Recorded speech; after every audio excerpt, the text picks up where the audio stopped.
see you've come back for more. Never Trust a Zombie. Chapter 2, You Won't Know. It's raining. They said it never rains in Cranston. Liars. Although the comparatively dry and desert-like terrain would indicate they are correct.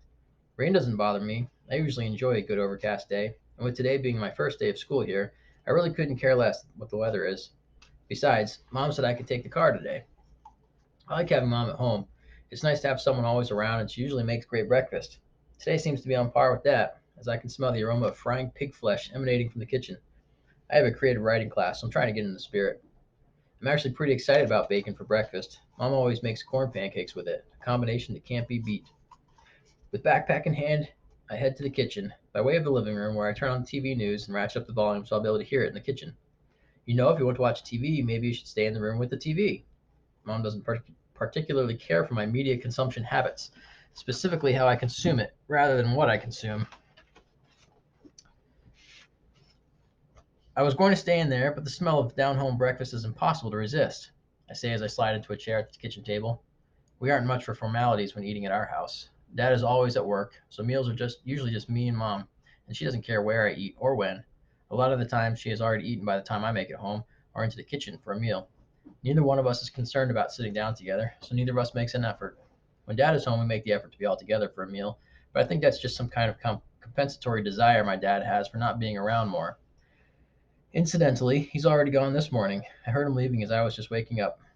Are you super excited for your first day at the new school? Mom is clearly more excited than I am. Maybe you'll see your friends from Josie's. Mom, there are about 14 and a half students at the school. I'm pretty sure I'll see all of the kids that were at Josie's the other night. And no, I'm not super excited about school today. The only thing I'm excited about is being all done with high school in another 5 months. Well, with that attitude, you'll be prom king in no time, she says. Right, prom king. That's exactly what I'm going for. You saw right through my tough guy facade and spotted the very innermost wishes of my heart, I counter. Well, with that sarcasm, you'll be the idol of it's going so well. Well, with that sarcasm, you'll be the idol of the disaffected crowd in no time. Checkmate. Thanks, Mom. I knew I'd be able to make you proud. An outside observer might detect some venom in an exchange like this, but we know it's all in good fun. Mom has already eaten and is off to the virtual world of filling out surveys and trolling the internet. I hope she is happy. I don't see why she would be, but hopefully she is. She's the grown up. I'm still just a kid, at least for 2 more months until I turn 18 and magically become an adult. I'll let Mom worry about her life and I'll worry about mine, which right now is about to take me to some out of the way, insignificant K through 12 school in Cranston, Texas. I guess I'll find out if their school's reputation is anything like that of their barbecue joint. Everyone stares at me as I pull into the parking lot of the school. Everyone, in this case, amounts to about 2 dozen people. The rain is merely a drizzle, and there are kids standing around as though it were a sunny day, just chatting. No different than any other school. The kids waiting as long as they can before entering the building for 7 hours of captivity. I guess there is at least one difference from any other school, the ones I've been to anyway. There are way more cowboy hats here. And as a testament to the amazing power of the human brain to find familiar sights, there's my friend from Saturday night, cowboy hat, among all the other hats. He sees me and his face lights up in recognition. Maybe the kids here are all just as bored as I am, and anything new is exciting. Anything. This is where I mess up with the flow of a sentence. All right, I gotta stop these. I gotta stop these commentaries. We're here to read. All right. Where was I?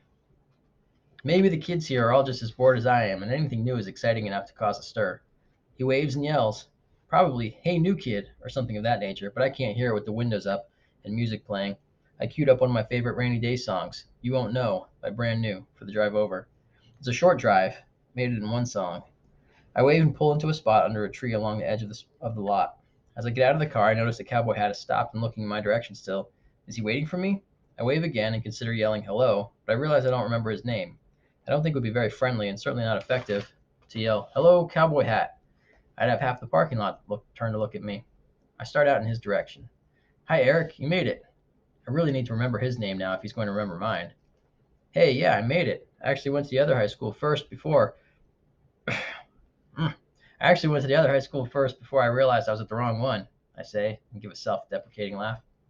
Cowboy Hat looks puzzled. Apparently my dig at his hometown doesn't register as a joke. "What other school?" he asks. There's nothing worse than having to explain a joke of this nature. Not only does it erase any hope of getting a laugh out of someone, but it also makes a person who's already feeling behind the eight ball feel like they have just been hit in the eye with the eight ball. As I gear up to explain, I hear my name. Eric, welcome to school. It is Jessie. Not surprisingly, I remember her name, though I wouldn't tell Mom that. And Jessie is Cowboy Hat's sister, along with the other girl. It sounds like Jessie. Chrissy. Michael is the other boy. I remember he said what I would have said, and that reminded me of my friend Mike from a few years ago, so I remember his name. However, still nothing on Cowboy Hat. Hi, Jesse. Nice to see you again. I may be shy with girls, but I can usually conduct myself with appropriate social politeness. Where's your class schedule? Let's see where you need to go and who you have classes with. Jessie reaches out her hand and waits. I pull my schedule from my front pocket and unfold it twice before handing it over. I figured we'd be all in all the same classes. I mean, with a school this size, I figured there wouldn't be options beyond grade level. We'd just all switch classes together, I say. For the most part, you're right. Just checking to make sure I am recording. And I am, so I'll continue. For the most part, you're right, but we do have 38 in our senior class. Sorry, 39. Cowboy hat nods to me. So they break us up into two classes for each subject. It's pretty much the slower class and the faster class. I guess that makes sense. 40 kids would be a lot for one class, I say. Jesse finishes reviewing my schedule and says, You're in the faster classes. Well, I guess I'll see you in gym, new guy, Cowboy Hat says in a mocking tone. You can follow me to class. We have the first few together, Jessie says as she hands my schedule back to me. But then the last two classes are swapped. I'm not as good in math. And with the limited options, if I don't make it to the faster math class, then something else needs to get switched as well.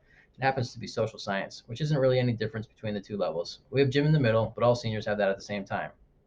Not as good in math. Listen to her. It's not enough she's a junior age-wise, but goes to all the senior classes, thereby skipping a full grade. She has to put in that best she can do she has to put in the best she can do is the lower senior math class. Cowboy Hat. I didn't know that his nickname was going to be so much trouble to speak. Otherwise, I might have given it something different. Whatever. Live and learn. Cowboy Hat wraps his younger sister up in a bear hug from behind and lifts her up off the ground slightly. Jessie squeals.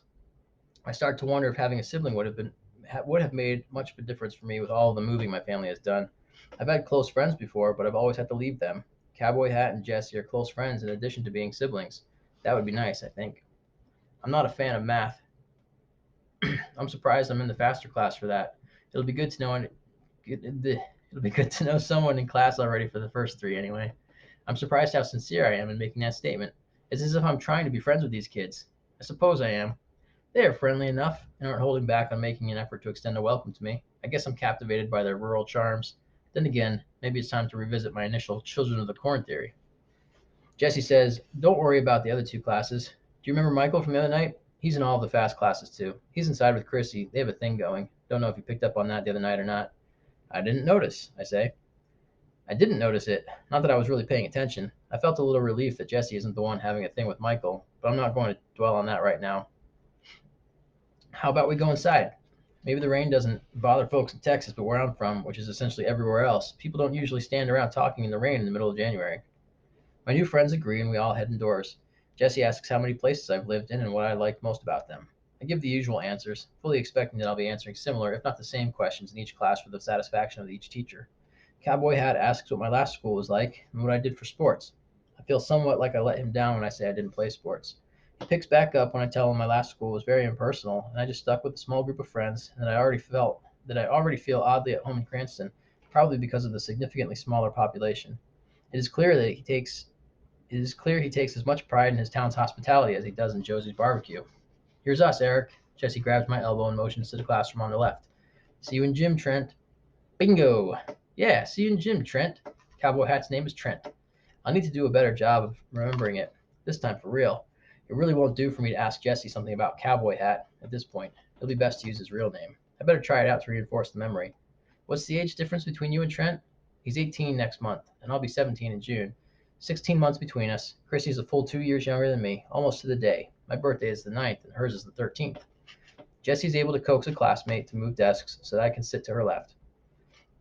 She introduces me to a few other students. Michael comes in just before the teacher, who seems to be already teaching a lecture as she enters, so he just nods and waves to me while taking a seat on the other side of the room.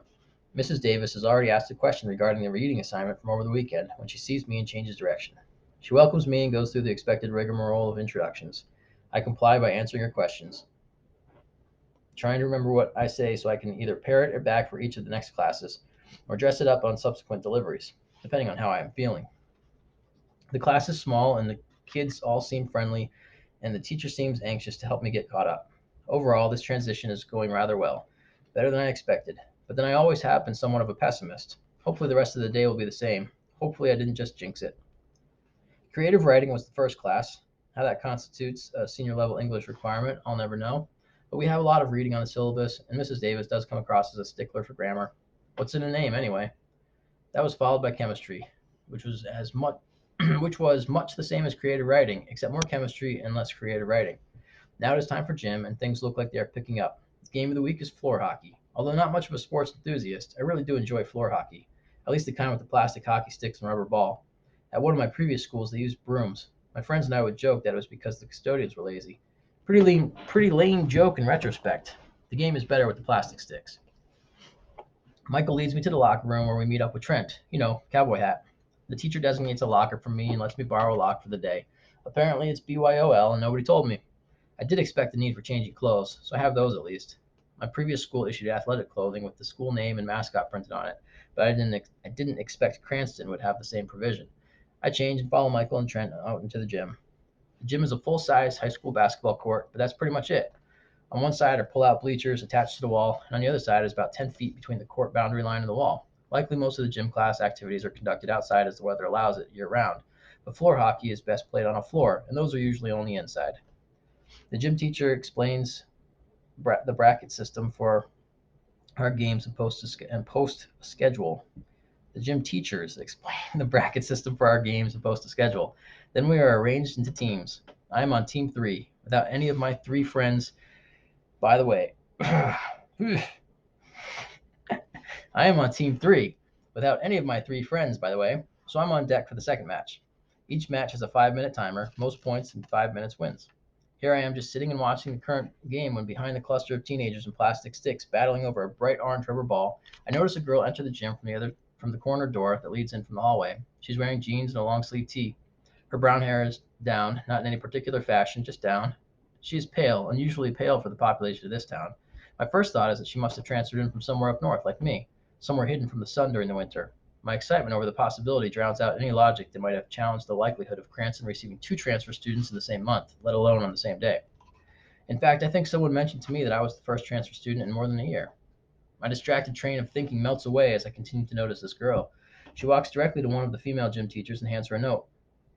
The girl's expression remains blank through her brief exchange with the teacher, consisting of the teacher saying something and the girl nodding, and then as she takes a seat a few rows up on the bleachers, all the way to one side, away from anyone else. I guess she isn't a transfer student, just late to school, or perhaps not feeling well. The note may have come from the school nurse. If they have a nurse here, I wonder if they do. Michael is on a team. Michael is on team four, so he is sitting next to me. Trent is on team two and in the current game. You guys have a school nurse here? Michael looks at me. Are you feeling ill?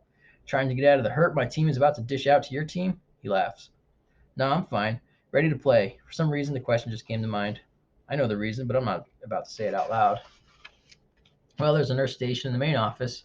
Janice, she's probably the one who set up your classes. She fills in as the nurse, but I don't think she has any medical training, just experience as a mother of five kids.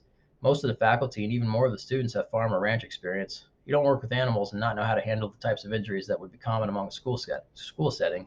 We all pretty much take care of ourselves when each other is needed. So when you get in my way and I check you to the ground, I'll splint up your fractured wrist for you, free of charge. He laughs again. Michael has a genuine laugh, even for his own jokes, usually something that comes across as arrogant or an indication of a poor sense of humor, but it works for him.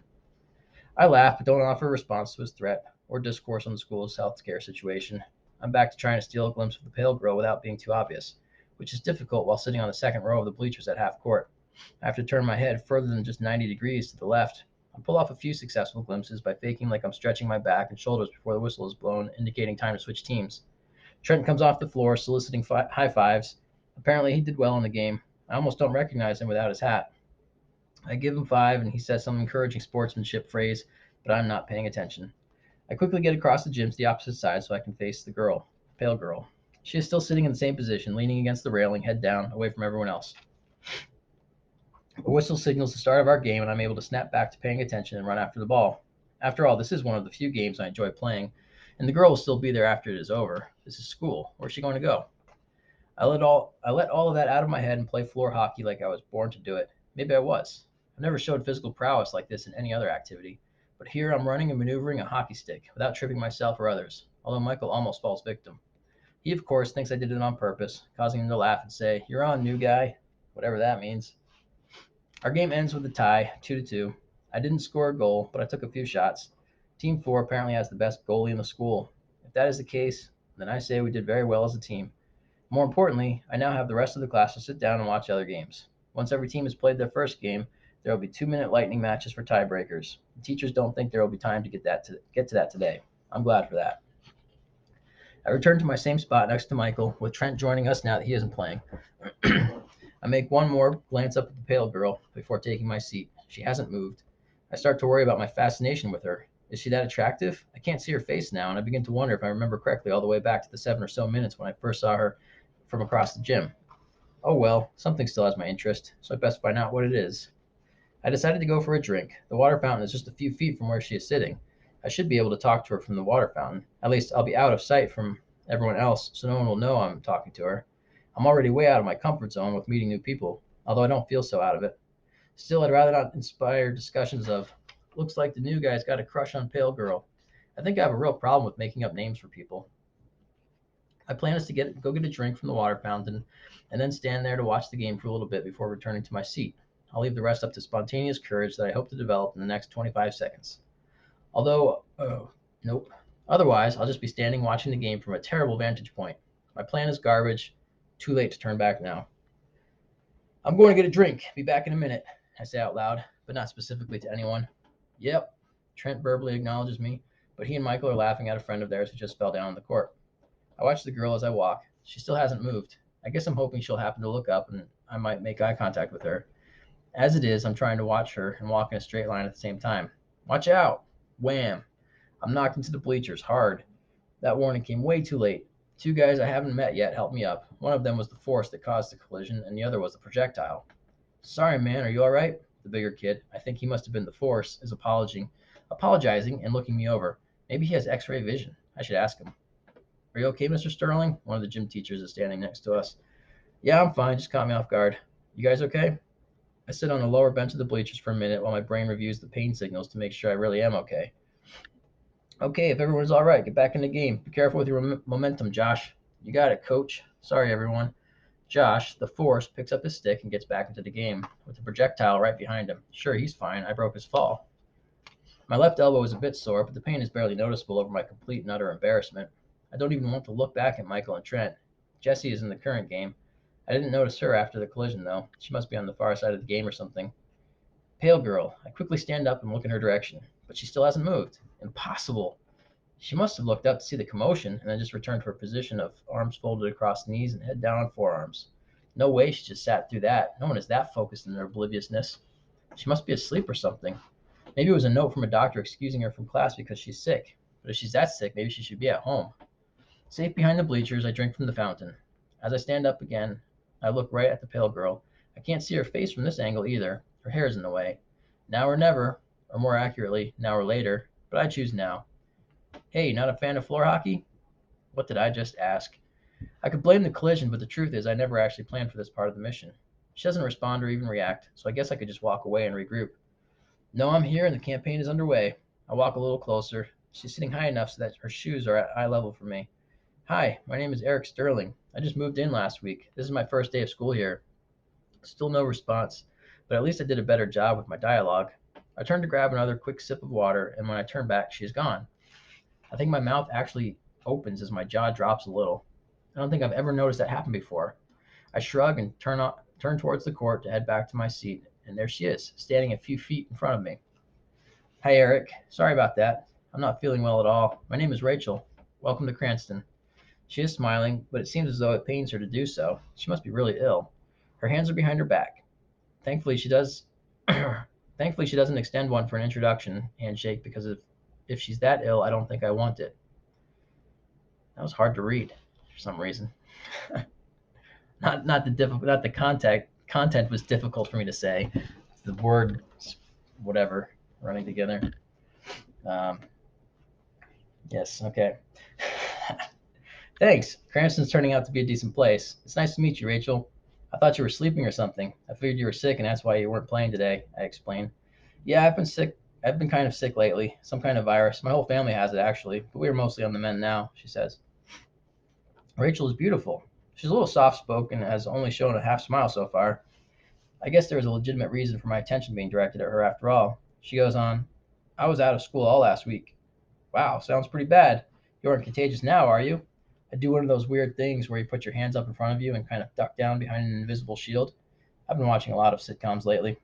Rachel either ignores my ridiculous posturing or thinks it's charming.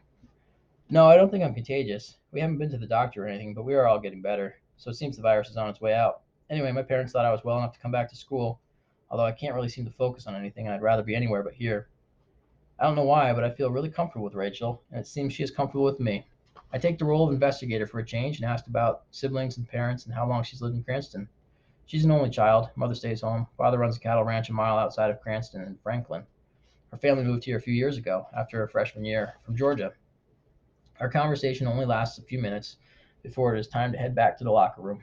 It is announced that the tiebreaker games will take place first thing tomorrow. We have to wrap up our conversation. I was told I'm on the fast track for classes. Will I see you in the next class then? I asked hopefully. Yeah, I'm in the fast track, as you called it, too. Are you headed to the cafeteria now? Yeah, we all have lunch together, right? I mean, the senior class? Yes, I just didn't know if you were leaving for lunch or not. We can leave for lunch? More information like the gym lock that may have been nice to know ahead of time. Sure, seniors are free for the lunch period. You can go home or go to Josie's or whatever. Most people just take their lunch outside and eat in the courtyard. But since it's rainy today, they'll probably be in the cafeteria. Right on. I didn't bring a lunch today, just money. If I had known I could leave, I might have planned to do that. I have my mom's car today, but I think I'll just stick around here. I'm still pretty new in town. I wouldn't want to get lost and not make it back in time for class. This time, my poking fun at the small town gets the response I want. Rachel laughs and agrees with a good sarcastic tone. New guy, come on, we gotta get changed. Michael and Trent are heading into the locker room and waving me along. Trent winks at me when he sees me talking to Rachel. At least, I hope that's what he's winking for. I say to her, I guess I better get going. I'll see you in the cafeteria then? Sure, I'll be there. She smiles, turns, and then walks away. End of chapter 2. It's a very odd experience to read it out loud. I've read it a couple times to myself, but reading out loud is very different. Not very different, but it's different enough. Well, that was chapter 2, and um, chapter 3 will follow because that makes the most sense. Thanks for listening.